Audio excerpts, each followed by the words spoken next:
What's up everyone, John from Beyond ARTV. It's time for a vinyl update. A lot of you guys have been asking for this and I want to start doing it more regularly, especially as my record collection goes. If you haven't seen the first two installments that I've done in this, then check it out, linked in the description down below, or else I'm sure the cards will be floating around at the top of the screen, or else annotations at the end of the video if you're curious. I've picked up probably about 25 to 30 different albums since the last time I did an update last fall. Vinyl records can be expensive, but I see it as a habit that's worth indulging in because it's just so much fun and I like the kind of community that goes along with it. I like watching people unbox their vinyl. I like people getting new vinyl, seeing it on Instagram and that sort of thing, just to see that a music community is alive and thriving. And while I'm by no means a classic collector or anything like that, maybe I don't know the best techniques for handling my records or for playing them, etc. You know, some people in the comments get really angry whenever I put a hand on it like that because somehow that ruins it. I know that maybe I don't do everything the prim and proper way, but let's take a dive into my collection. First up, we have Daisy by Brand New, a very underrated record if you ask me. It's one that I see as being passed over fairly often in this band's career. Devil and God obviously probably gets the most praise along with Deja. Nintendo. Can't ever say the name of that one right. I also picked up Kendrick Lamar's Good Kid, Mad City. This is the deluxe edition. Comes with a couple of extra tracks on there. Not as huge on them as I am just the standard edition of this record, but it's still really cool to have. It's got some photos of Kendrick on the inside of the record and just some lyrics and that sort of thing. So I like the little gateway fold that we have there that came along with that record. I also got the Saint Cecilia EP by the Foo Fighters. This one was nice, only $10. Definitely worth picking up on vinyl, I would say. Just a really hard rocking Foo Fighters EP that saw them kicking it back to some older styles, and I thought that that was really interesting. Mainly what was cool about this is the fact that these songs were recorded supposedly, or written, I'm sorry, in the 90s and are just now being presented to us. Now, here is one that I'm very proud of, very proud to own. A Stadium Arcadian by the Red Hot Chili Peppers. This thing is massive. You can see there's two full LPs in here and there's actually 4 records. So I thought that was really awesome. This one, as one of my viewers pointed out, was originally going for a couple of $100s. I had seen it online before, but I guess they finally repressed it. It comes in a nice little like hard case. You can see like maybe like books would come in, or like the Uno Dos Tres Cuatro collection by Green Day that I have on CD there. So I thought that was a pretty cool way of doing things. Stadium Arcadian, really awesome but huge double album.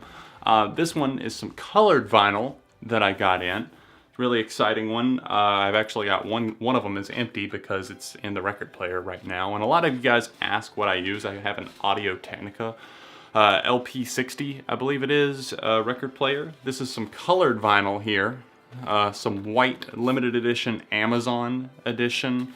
I was gonna buy the clear, but Amazon had the white and I kinda had to go with that because it just makes sense with the aesthetic of this record. Now, what I really like about this record, not only do I love the album itself, my favorite of 2016 so far as of March. If you're watching this in September, that might have changed, it probably has.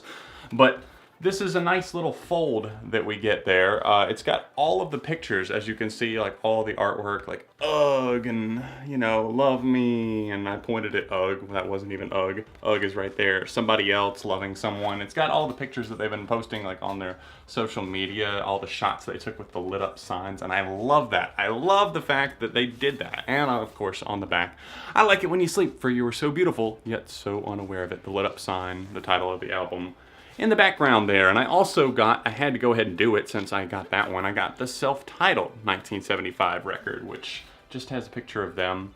Just seems like that's been so long ago, but it really hasn't. That was only not even 3 years ago. And the track listing is printed out nicely on the back there. Just a big fan of this UK band. This is one that I got from the guys over at Vinyl Monkey, a new sponsor of mine. Really cool that they shipped this. You might remember me unboxing this at the start of my Sia video. This is one, it's called In the Cards, electronic alternative music. Really, really cool album. I'm probably going to be doing another review for a record that they send me very, very soon. This came with a fold-out poster and a couple of other cool things in the package. So I will link to Vinyl Monkey down in the description down below. Thanks to them for keeping me hooked up with fresh vinyl. This record is a 2 LP set. It's got some cool packaging. I like the fact that it's not just the, you know, your typical white sleeve that it'll come in. This actually has a design on it, and just a really interesting record. If you've never checked out Robert DeLong before, it's just an eclectic mix of like 80s electronica, pop, alternative music.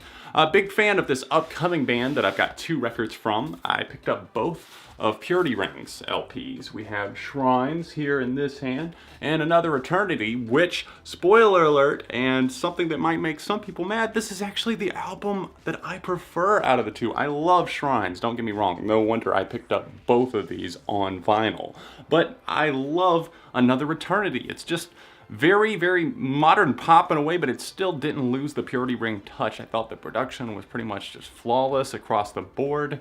I love Megan's voice. Just really, really cool electronic music. If you've never checked out Purity Ring before, you're doing yourself a disservice there, if I don't say so. Another under-the-radar artist that you might not be aware of, kind of garage rock, indie rock from Australia. Definitely some hard rocking moments in terms of like the guitars and the drums.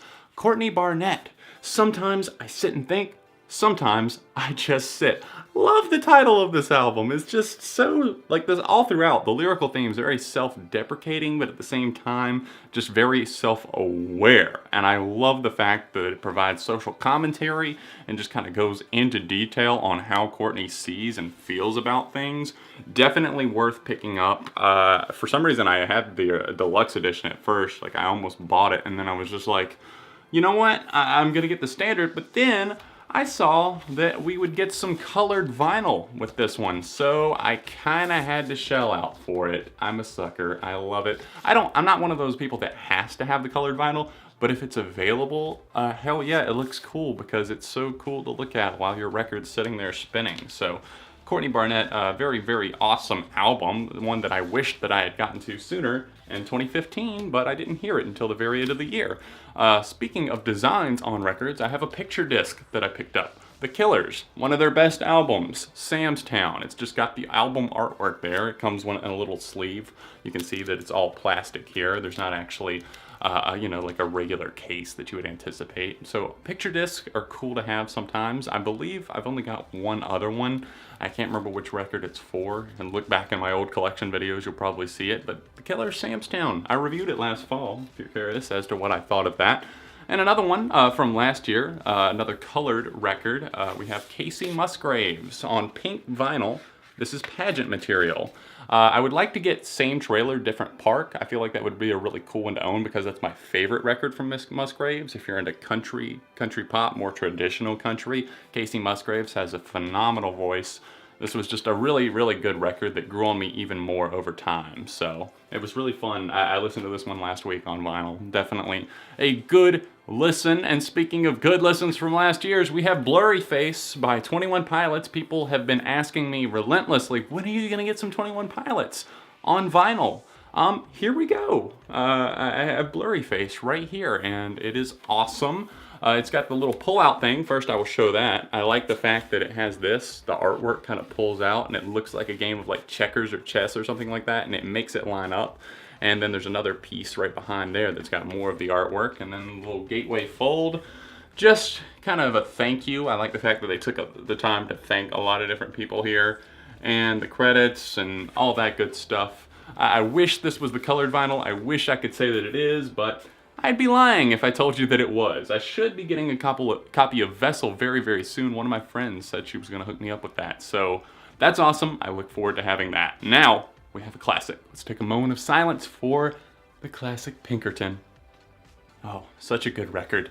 Such an overlooked record for a long while, but it's nice to have this in the collection. I'm sure most of you guys are familiar with Weezer. I don't even need to dive into that. Just an awesome record with a lot of frustration Pinup. Brand New Eyes by Paramore. Was so excited to find this one. Saw it in the record store one day, and I was like, oh my god, this is one of my favorite albums. I must buy this now. And it was fairly inexpensive. I think it was only like $17.99. Brand New Eyes came out in 2009. Has been one of my favorite records of all time ever since then. Just a really, really all throughout good rocking record. There's a lot of tenacity there, and at the same time, it's one that has a lot of emotional power as well. Just a lot of staying power. It's made it stay in my mind for a long, long time. Pierce the Veil's Collide with the Sky is next up. There was a few records that I bought off of my friend. He was handed a bunch of albums off by his friend for like a massive deal. He needed money quick, apparently, unloaded his record collection, and then the duplicates my friend sold to me. And this has got the Coke splatter on it. I love this. Very, very, very cool looking vinyl. One of my favorites and best looking, I guess I should say. I love this album, but I think I like the way it looks even more. It's just a beautiful, beautiful album. One of my friends actually told me that there was a like a limited edition pink vinyl for Pierce the Veil's Collide with the Sky for like breast cancer awareness, and my mom is actually a breast cancer survivor, and I was like, ooh, maybe I should look into that. And then I saw that at the record store the other day, and I was so tempted to pick up a second copy of it and then give this one away or something. Maybe I'll do that in the future. Borns' Dopamine is next up. We're getting close to the end here. Borns, if you're not familiar, this was his debut album. Just really cool, collected pop and alternative, some good guitar leads. At first you might mistake him as a female vocalist, but let it be known that those are male vocals that can just hit an impressive range. Neon Indians Night School, boom, right here. Came with a cool little slip mat, I can't talk.